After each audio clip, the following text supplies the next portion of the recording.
Autumn's Oddities is a strange and unusual podcast made by the strange and unusual, me, Autumn Gruby.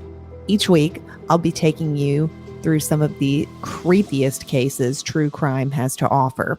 It won't only be true crime, I'll also be covering cryptids, haunted places, haunted things, and the true stories that inspired horror movies. Listen every Monday and Friday for new episodes, and remember, if it's creepy and weird, you'll find it here. Darkcast Network, the best in indie podcasts. I'm Griffin, and you're listening to Beyond the Rainbow, True Crimes of the LGBTQ+.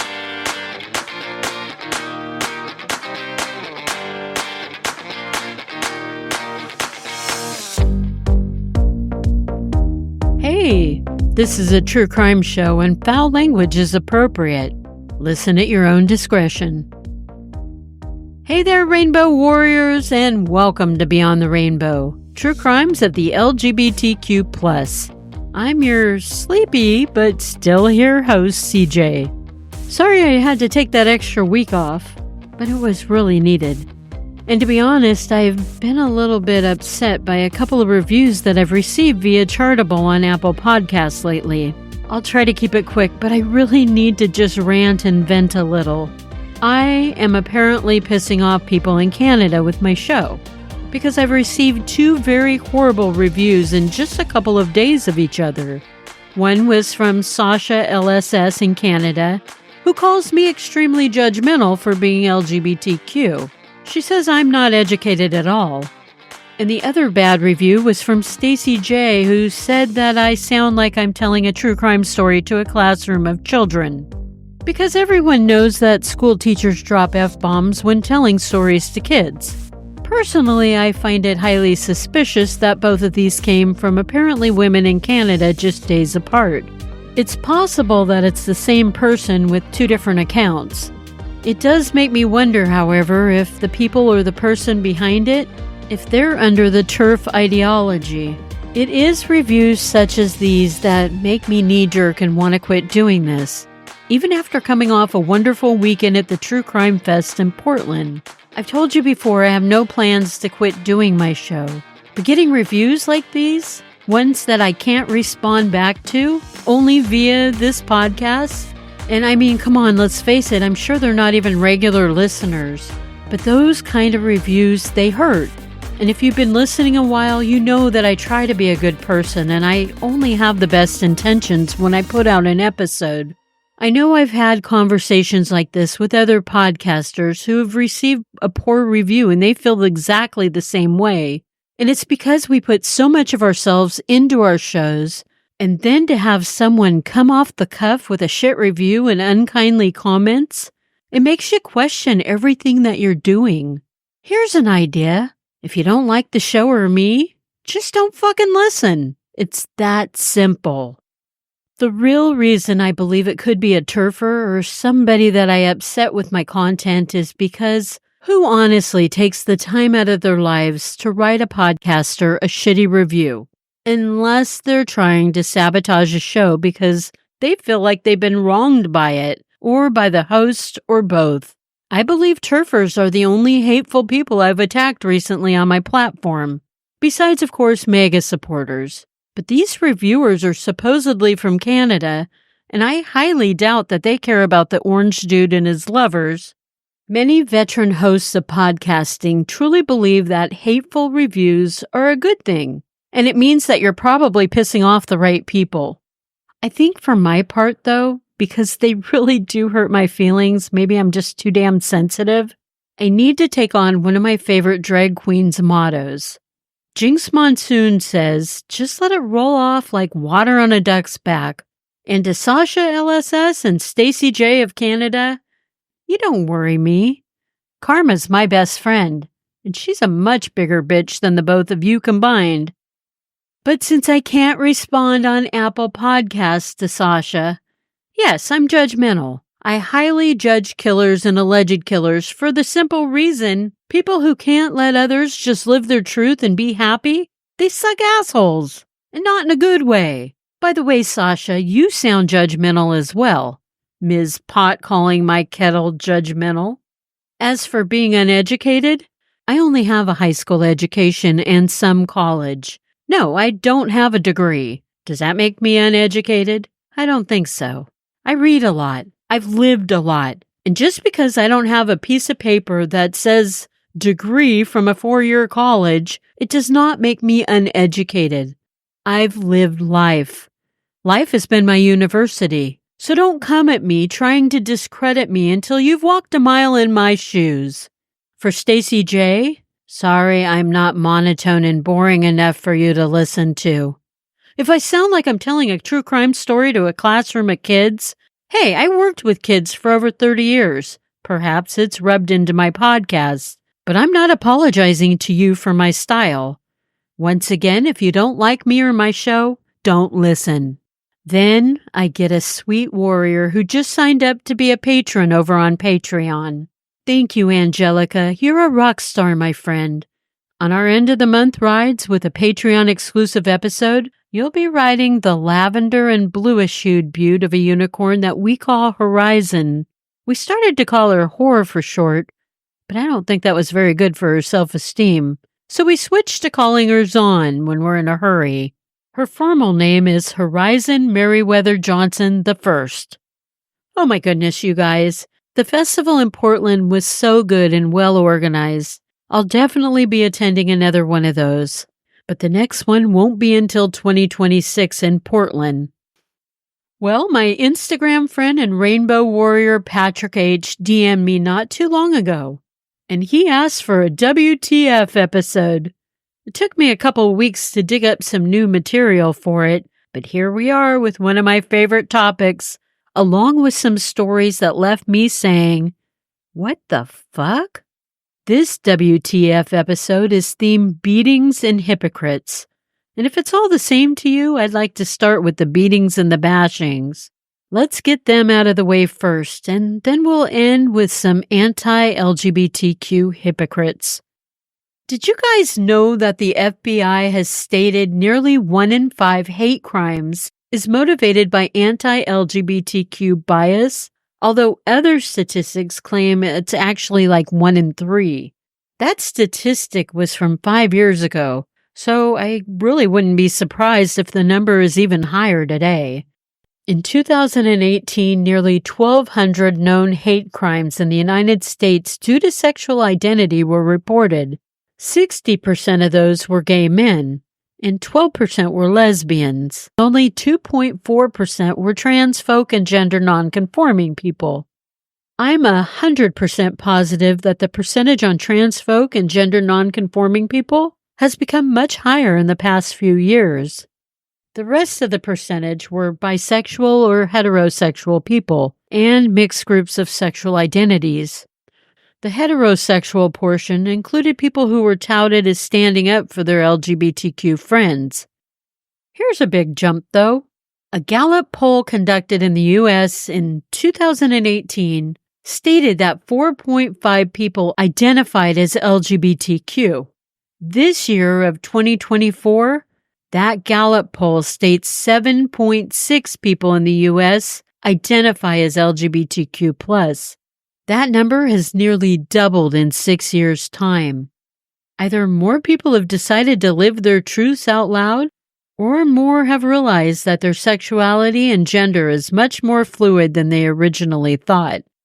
I mean, think about it. In spite of people trying to kill us off and laws being passed to take our rights away, we're growing in numbers. And because we are growing, that means hate crimes are on the rise again across the world. Now, I've tried to gather some more recent cases to share. A little over a week ago in Gloucester, Massachusetts, a 16-year-old trans boy was assaulted by kids that he'd known for years. The beating happened the night of August 30th at a party in a wooded area known as Dogtown. Jaden Kazak said that one second he was having fun and the next thing he knew, he was on the ground getting his face kicked in and stomped on. Jaden said he'd been bullied for a while for being trans, but he's positive that's why he was attacked that night. Plus, the kids punching and kicking him kept calling him a faggot and other gay slurs as they bashed him. Jaden's mom has been fearful for her son's well-being. She also said that there's been a lot of comments flying around social media that are trying to justify the attack on Jaden. They're proud of what they did and it's wrong, she said. What the fuck? What is wrong with these teenage kids that think hurting a peer is the right thing to do? Since this case is so new, there's no word yet if any arrests have been made or will be made. Stay strong, Jaden. You matter. The middle of June 2024 in Dublin, Ireland's Phoenix Park, 3 gay men were walking through the park when a pack of 6 knife-wielding young men began to chase them. The 3 gay men escaped the hunt and they took their claims to the Dublin police. But the police said there was no CCTV footage of the park, which meant that they couldn't identify any of the attackers. So the 3 gay men were basically shit out of luck. What the fuck? What do you mean, no video footage? I thought the UK had CCTV surveillance everywhere. Despite the police not able to figure out who the perpetrators were, they did bring someone into custody for the attempted assault and possibly attempted murder. The man arrested was in his late teens, and he's going through the court system now to see if he'll be found guilty. And it's feasible he could give up some of the other members of his party as well. And the whole reason anything was even done about the potential attack was because the 3 gay men contacted an Irish senator named Barry Ward. Senator Ward said they were chased down and hunted by 6 men with knives. God knows what would have happened if they had not escaped. But when they went to the police, they were told that there was no CCTV, so they could not identify the crowd. That's just not good enough. There needs to be further education for the park rangers or for other Garda present in Phoenix Park to protect people, because attacks are absolutely unacceptable. What on earth is going on that this still happens in Ireland in 2024? I think I like this senator, and I don't like politicians as a general rule, but him? We need more of him in the world. To the 3 gay men whose flight instincts caused them to survive a potentially deadly situation, stay strong. You matter. In June of 2023, the biracial gay couple of Michael Smith and Nat Asabear had just spent a fun-filled day at Black Pride. What is Black Pride, you might ask? It's an annual event that's been held in London since 2005. The event was started as a day trip to Southend by Sea by an organized social media group of Black lesbians. They're aptly called Black lesbians in the UK, or BLUK, B-L-U-K. But the event has grown to include people of African, Middle Eastern, Caribbean, Asian, and Latin American descent that are all LGBTQ members. So it was about 11 p.m. that June night, and the 2 men, Michael and Nat, were waiting for a bus on Brixton Road. Soon a man approached the 2 men. He first hit Nat in the back of his head, and then he punched Michael 3 or 4 times in his face. The bus arrived, and the men ran onto the bus out of fear of further physical abuse. Then the assailant disappeared.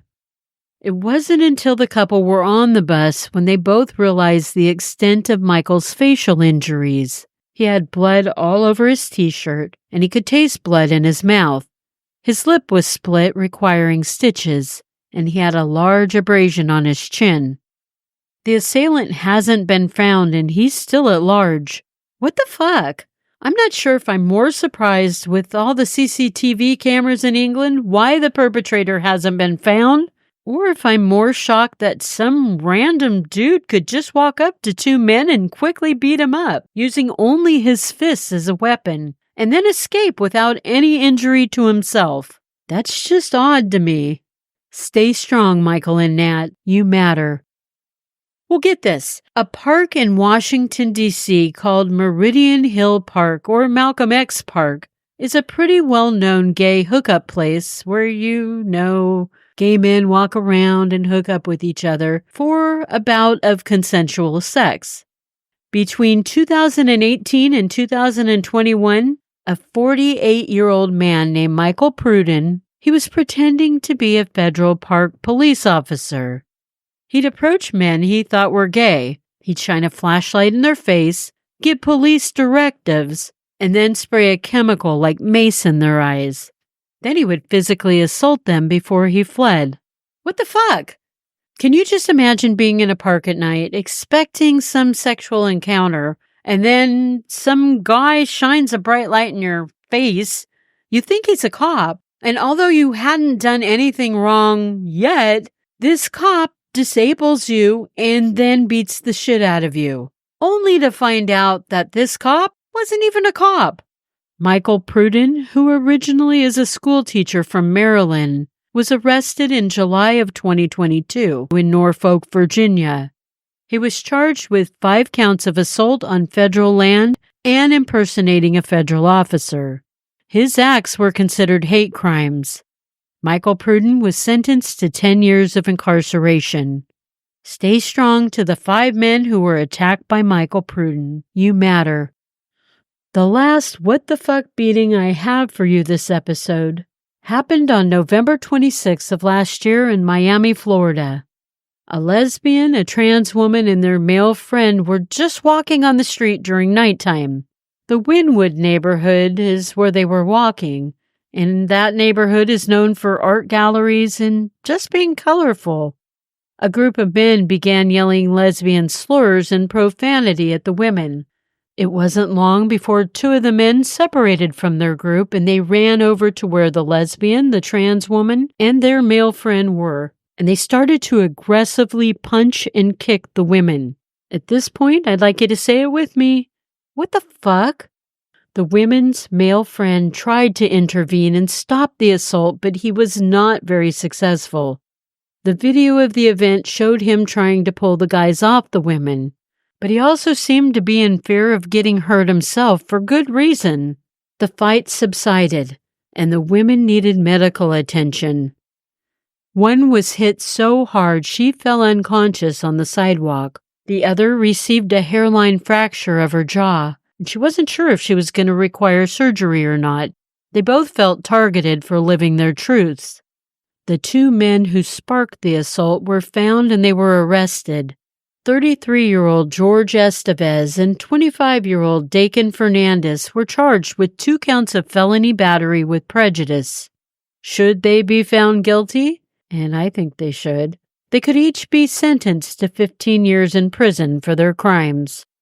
The women would not release their names to the media for fear of being retaliated against. So stay strong, victims of that beating in Miami. You matter. I think it's time now we dive into some hypocrites, because they're always so much fun to be judgmental of. And if Sasha LSS doesn't like that, she can suck it. We've got the hypocrite tour bus ready to load up with anti-LGBTQ jerks who were busted doing something they've been adamantly against. Let's start our tour of shame off with a Canadian psychoanalyst, Dr. Melvin Iskov. Dr. Melvin spent many years analyzing his gay patients, and he tried to cure them of homosexuality in his office in Toronto. First of all, we all know gay can't be cured. But secondly, Dr. Melvin, in his attempts to ungay 2 of his male patients at different times, he participated in mutual masturbation with both men, oral sex with both men, and with one of the men he had anal sex. And I feel bad for them, but the 2 male patients thought it was part of their therapy by engaging in the acts instead of fantasizing about the acts. They had hoped it would help them to not be gay anymore, until they realized what was going on in the doctor's office was sheer manipulation and coercion. While anti-gay conversion therapy has been banned in Canada since 2015, the medical standard is inconsistent with the law, and that's how Dr. Melvin was able to get away with it for a while. And honestly, we don't know if there were other patient victims of his that just didn't come forward. Dr. Melvin was never criminally charged for his actions, but his career when all this occurred in 2019 was toast, as it should be. Joining Dr. Melvin on the tour of shame will be Pastor Tom Brock, The good pastor who preached the evils of homosexuality to his congregation, well, he took a little vacation to Slovakia in 2010. And while he was there, he might have slipped into a little man-on-man love and liked it. He was seen upon his return at a faith-based meeting for recovering gays, which we can all just enjoy a giggle about because you're gay to stay, baby. There's no recovering from it. And it's okay to be sexually fluid, Pastor Tom. Pastor Tom believes all people are born heterosexual, and then to be gay, something just goes wrong. He told his congregation he's a 57-year-old virgin, and that you can be attracted to the same sex and not act upon it the way he has in order to serve the Lord. It's kind of funny to me to see what God or Lord these folks worship, because the one I believe in would want people to be happy and to live their truth and love the person that makes them happy, no matter what their sexual identity. And of course, since he did have a little man-on-man action in Slovakia, I guess it was just fooling around and not actual penetration. And that's why he claims to be a 57-year-old virgin. Next on the Tour of Shame, we have Colombian activist Javier Pascagaza. Javi was the director of Colombia's Husband and Wife Foundation in 2013. He brought charges against those in same-sex marriages. Well, actually, his mission was to prosecute notaries and judges who married same-sex couples. Strange how someone's past can catch up with them, though. Javi was booted out of his Jesuit school for being gay. But we'll save a seat next to Javi for clergyman Ryan Muehlhauser from Minnesota. Ryan would counsel men who are gay of the evils of being attracted to men. 2 of the men he counseled, he also sexually defiled, one of them by cupping the man's genitals during a blessing and then asking that same man to masturbate in front of him. On a different day, the counselor fondled his male patient before they were to go to dinner. Oh my God, didn't anyone teach Ryan, buy the man dinner first, then do the fondling? But only with consent. Joining the bus of shame is Michael Berry out of Houston. Michael is a huge Texas conservative who served as a city council member in 2012. Oh, and a radio talk show host. In 2012, Michael was in the very gay Montrose section of Houston. He was seen on surveillance footage in one of the gay bars. When he left, he was driving his Chevy Tahoe in reverse, probably for about 70 feet. But Michael was either drunk or just not paying attention when he slammed into a parked car, and then he fled the scene in his Chevy Tahoe. It was a hit and run. The bouncer outside identified Michael Berry, as it was the bouncer's parked car that was damaged. And surveillance footage of that Chevy Tahoe's license plate led the police to Michael Berry's home where he was arrested. Michael Berry said he went into that gay bar because, well, they had really cold beer. He also claimed that the information given to the media about him was a smear campaign. The next member to join our bus is Bob Allen, who in 2007 was a Republican House representative for the state of Florida. In this case, it sounds kind of familiar, and I might have covered it in another What the Fuck. And if I did, it was so good I wanted to do it again. One night in July, Bob was in a park restroom, and he offered an undercover cop $20 to give him a blowjob. Bob would give the undercover cop a blowjob, not the other way around. The cop quickly arrested Bob, and at his trial, Bob tried to tell the court he thought the undercover cop was trying to mug him, so he was just saying what he could to avoid being injured or killed in the mugging. Right, Bob. The jury of Bob's peers said, that's not what we believed happened, Bob. And Bob was fined $250, and he was ordered to serve 6 months of probation. He resigned from his position of House of Representatives the very next day.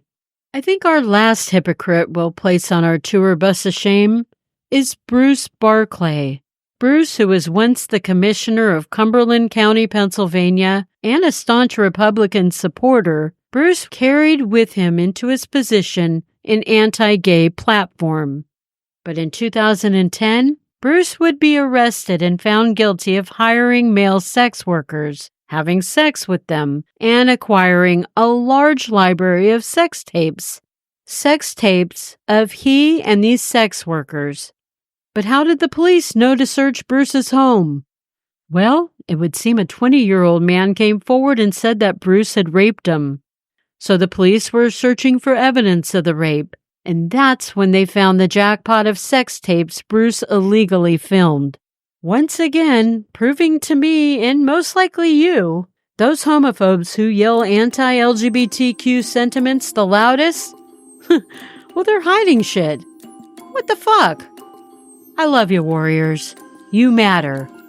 Remember, it is not a crime to be gay or to live your truth, unless you're a murderer.